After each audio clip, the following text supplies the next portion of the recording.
Okay, so this video essay will cover some of the impacts on systemic racism on fictional characters like Elmina and Arthur, as well as our society today. So starting off, moreover, showing the horrors of racial segregation addresses and agrees with Joe Fegan's systematic racism theory. In this theory, Fegan talks about how systemic racism is a direct result of the control by one white power over any other dependent area of people, and expands this thought by saying oppression of non-European groups is part of the deep social structure. This alludes to the theory of how ever since white European culture began to move to other areas of the world, there has been a clear and unfair privilege in favor of the white culture. We see this happen in The Gutter Child and how it looks to make connections to real-life issues of minorities being treated and views these issues through a post-colonial theory lens. An example of this happening in the real world is slavery of black culture, particularly in America where the dominant white culture oppressed them for decades.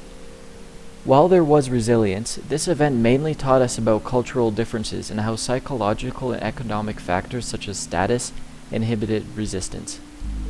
The purpose of the novel is to bring attention to the post-colonial theory that anyone not directly of white European descent is classified as a minority group, and that these minority groups are finding ways to think, speak, create that are not dominated by the ideologies of the oppressor.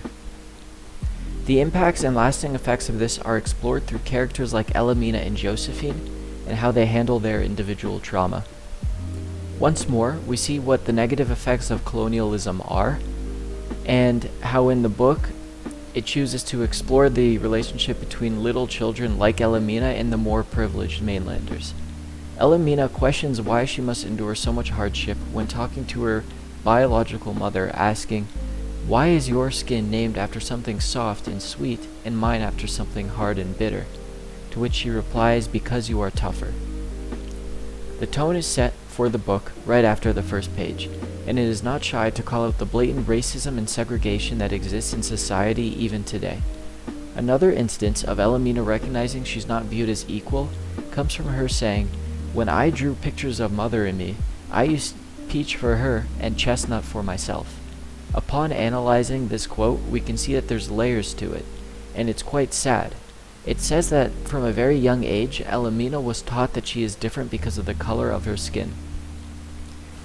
This is in agreement with Tyson's post-colonial theory, where she says a good deal of post-colonial theory analyzes the ideological forces that on one hand press the colonized to internalize the colonizers' values.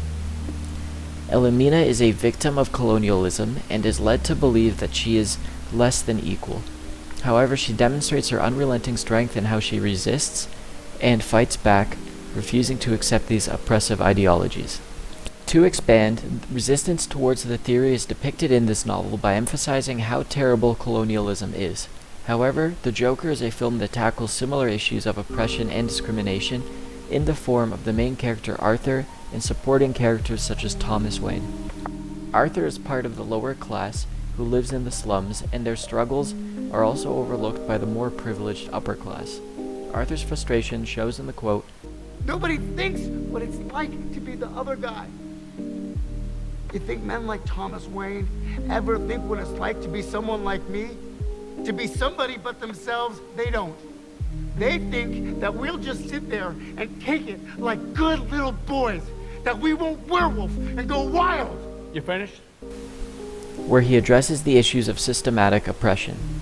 Once again, post-colonial theory is addressed, showing that, analogously, texts can resist colonialist ideology by depicting the misdeeds of the colonizers. Arthur effectively started a movement of political and social resistance, which proves post-colonial theory number 3, the continued pressure of a minority group will lead to resistance.